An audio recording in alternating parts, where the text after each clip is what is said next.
Hey, welcome back to Recently Played, and today I'm going to be giving you my honest thoughts, feelings, and opinions on Sound Ancestors by Madlib. Let's get into it.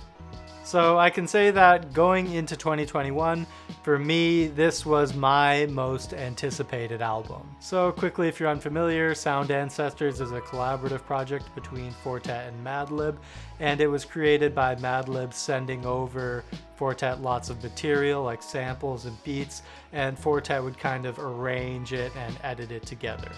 And I did really like how Fortet announced the album on his Twitter. Fortet said that his vision for the album was a Madlib solo album, not made into beats for vocalists to use, but instead arranged into tracks that could flow all together in an album designed to be listened to start to finish.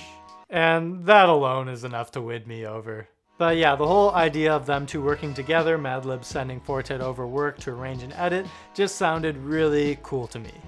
And I was really struck by the name of this album, Sound Ancestors.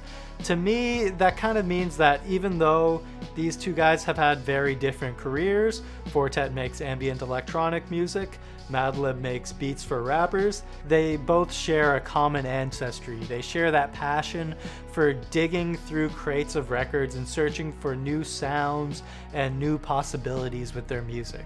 And it also kind of tells me that this album is meant to be a testament to their long-time friendship. So now the wait is over, Sound Ancestors is here. I've had a few days with the album, and I can say that it definitely delivers. Right away, we're hit with some very well-produced hip-hop beats. This is exactly what you would expect from Madlib. This is some very classic J Dilla sounding stuff. Right away, I make that immediate connection to Donuts. And I think I'm going to find myself bringing up Donuts quite a bit in this review because as a instrumental hip-hop solo album, I think that there's quite a lot of things that it does right. But yeah, a lot of these beats feel like they could be on a Slum Village album or a Common album or really anything of that era. And then I like how this album gradually kind of starts to show a different side of itself. We get a lot more of these psychedelic and ambient experimental moments that are really cool. It feels like we're kind of going on this journey through time and space.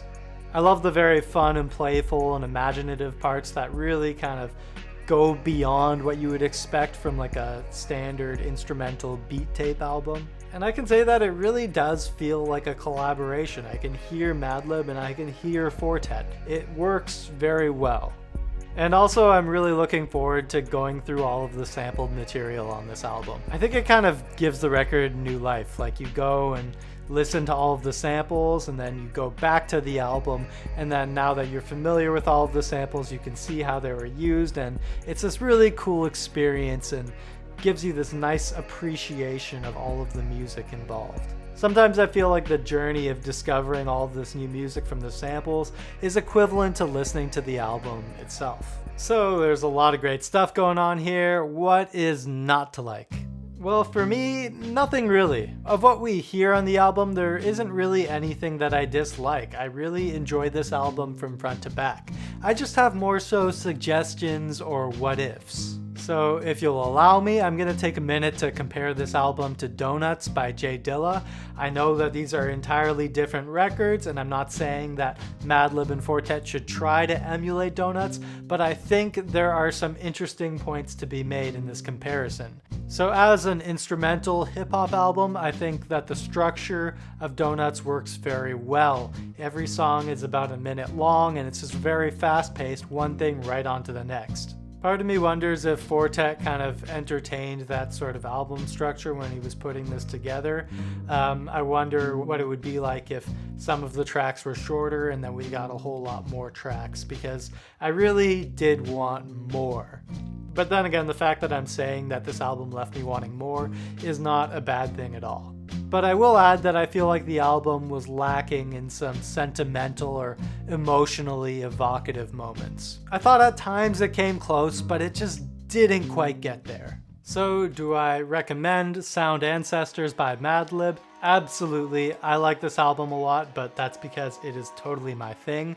I'm really down with instrumental hip-hop albums, and part of me wonders how much appeal this album will have with other people because it's a pretty niche thing. I wonder if people who are into more electronic music like Flying Lotus or Knowledge or Kaytranada or Teebs, if they'll find this to be too much like a beat tape. And I also wonder if fans of Madlib will find this to be just a little too ambient and out there for their taste. If you've never really gotten into much instrumental hip-hop and the only music of that genre that you have heard is those very bland and generic lo-fi hip-hop playlists on YouTube, that's right, I went there, then I think that this album might be a little bit outside of your comfort zone. But yeah, I think this album is really cool. It suits me very well and I like it more every time I hear it. I give it a solid 8.3 out of 10. Alright, Sound Ancestors by Madlib. Go check it out if you haven't already. I very much so recommend it. Thanks for watching. Hope you enjoyed it. Don't forget to like and subscribe, and I'll see you next time.